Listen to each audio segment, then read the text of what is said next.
자, 반갑습니다. 배동찬 교수의 맛있는 좋은 이야기 배동찬입니다. 자, 여러분 반갑습니다. 부동산의 마녀 사냥까지 시작된 것 같은데 대부분의 사람들은 이렇게 생각하겠죠. 설마 내가 걸리겠어? 난 투기를 한 게 아닌데 나는 괜찮을 거야. 설마 나는 아니겠지? 라고 생각들을 하시고 계시겠죠. 그런데요, 왜 이리 무섭죠? 그래요. 부동산 마녀 사냥이 본격적으로 시작될 것 같은데요. 그동안 정책을 피는 사람들 입장에서 본다면 무슨 큰일이 터지거나 좀 안 좋은 일이 좀 크게 생기면 이렇게들 말을 했었죠. 우리 때부터 그런 것이 아니다. 옛날부터 그래왔다. 그리고 또 이렇게 말을 하죠. 전부 다 그런 것이 아니라 일부만 그러하다. 그러니 크게 걱정할 거 없다라는 거죠. 부동산 관련해서도 마찬가지지 않을까요? 부동산 가격 다 오른 것은 아니다. 우리 동네는 아직 안 올랐다. 심지어 강남의 고가 아파트만 많이 올랐고 나머지는 오르지 않았다. 이런 말들을 얼마나 많이 했습니까? 그렇잖아요. 그런데요, 전국적으로 세금 폭탄이 투하되고 말았지 않습니까? 그 가정을 살펴보면 부동산 가격에 대한 책임을 누군가에게, 즉 다른 사람에게 그냥 된통으로 막 씌우려고 하는 것 같아요. 본인, 즉 정부가 책임지기는 싫다는 거죠. 그래서 부동산 가격 폭등의 원인을 다른 사람들에게, 다른 책임자들에게, 다른 원인 제공자라고 이렇게 매도를 해서 가는 것 같아요. 그 첫 번째 대상은요, 다주택자들이죠. 주택을 많이 가지고 있는 것, 그것은 제약이라는 거 아니겠습니까? 그래서 세금폭탄을 터트리는 거죠. 언제는 주택을 사라고 정부가 또 난리를 쳤지 않습니까? 융자도 싸게 해주고 많이 해주고 지금 집 사라고 그렇게 홍보를 한 게 또한 대한민국의 정부 아니겠습니까? 두 번째로 본다면 임대사업자들이죠. 그래서 임대사업자들에 대한 혜택을 확 줄인 거 아닐까요? 언제는 뭐 세금 혜택을 줄 테니 임대사업자 등록하라고 또 난리였지 않습니까? 그런데 임대사업자 등록을 하니까 아파트 가격이 올라가니까 이제는 임대사업자들 때문에 아파트 가격이 올랐다. 이런 식의 논리를 펼치는 거죠. 세 번째로 보면 갭 투자자라는 거죠. 전세 끼고 아파트를 매수하는 집주인들.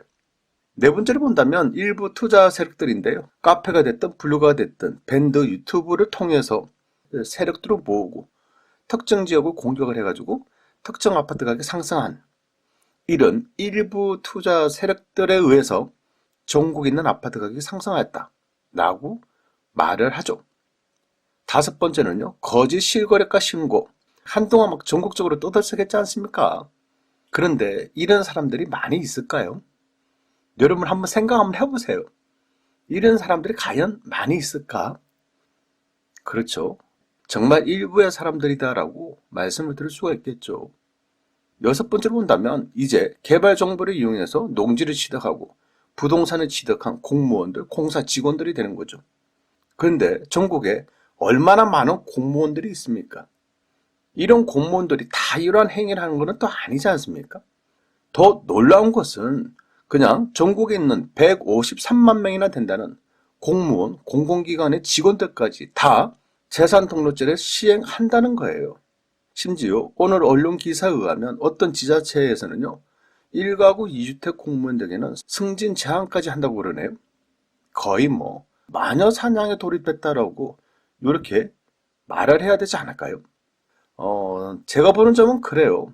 정부는 부동산 가격에 대한 마녀 사냥을 하기보다는 먼저 철저한 자기 반성이 필요하지 않을까요? 그러면 부동산으로 고통받고 있는 사람들은 누구일까요?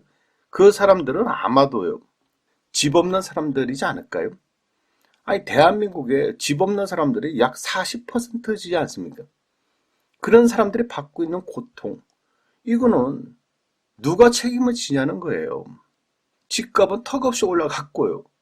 전세금도 무섭게 올라갔고요. 결국 전세 대출만 더 추가로 받아야 되는 그런 시국이 도래된 거 아닙니까? 한번 서울의 원룸 전세를 한번 알아봤는데요. 참 기가 막힙니다. 강남에 있는 원룸 실평수가요, 4평, 5평짜리가요, 보통 전세가 2억 내지 3억 합니다, 여러분. 그리고 강북에 있는 원룸 실평수 4평 내지 5평짜리가요, 보통 전세가 1억에서 2억 가까이 한다는 얘기예요. 이게 무슨 말이 되는 소리인가요, 이게? 그리고 이거는 원룸이 유료한데 서울 아파트의 전세 가격 얼마나 올랐습니까? 서울 아파트의 매매 가격 얼마나 올랐냐는 거예요. 저 개인적인 생각 말씀드리자면 지금 이처럼 대한민국의 부동산이 난리를 친 이유 아주 간단하죠. 집값이 올라갔기 때문에 갭 투자를 하는 거고 땅값이 올라가기 때문에 토지 투기를 하는 거 아닐까요? 그러니 아예 집값을 잡고 땅값을 잡았다면 아니 누가 부동산 투기를 하겠습니까? 아파트 가격이 떨어지는데 누가 갭 투자를 하겠냐는 거죠. 땅값이 떨어지는데 누가 땅을 사냐는 거예요. 따라서 제가 보는 점에서는 이번 부동산 상승의 원인은요. 여러 가지 요인들이 있겠지만 가장 중요한 것은 부동산 정책 실패다라고 이렇게 말씀을 들을 수가 있다는 거예요. 그냥 단순하게 하나의 사례를 놓고 볼까요? 분양가 상한제, 조정 대상 지역, 투기 과열지구, 핀셋 규제로 전국을 부동산 투기판으로 다 만들어 놓은 거 아닌가요? 그렇지 않습니까? 핀셋 규제라는 명목하에 전국적으로 다 오르게 만들어 버렸지 않습니까? 한번 각오로 놓고 한번 볼까요? 2000년도 초반에 노무현 정부 때에는요. 부동산 가격이 많이 오르자 2003년 상반기에 서울 전 지역을 뭐했다? 투기 과열지구로 지정했어요. 그러면서 서울과 경기도 11곳, 인천에 2곳, 대전에 3곳, 충남에 3곳을 투기 과열지구로 2003년 상반기에 지정을 했다는 얘기예요. 그래도 부동산 가격이 오르자 2003년도 하반기에는 아예 보시는 화면처럼 다 투기 과열지구로 지정을 해버렸지 않습니까, 여러분? 얼마나 신속하고 얼마나 가감한 그러한 규제 정책이었냐는 거예요. 투기 과열지구로 지정을 했는데 인근지역이 오른다 하니까 그냥 다 그냥 지정해버리는 거잖아요, 다.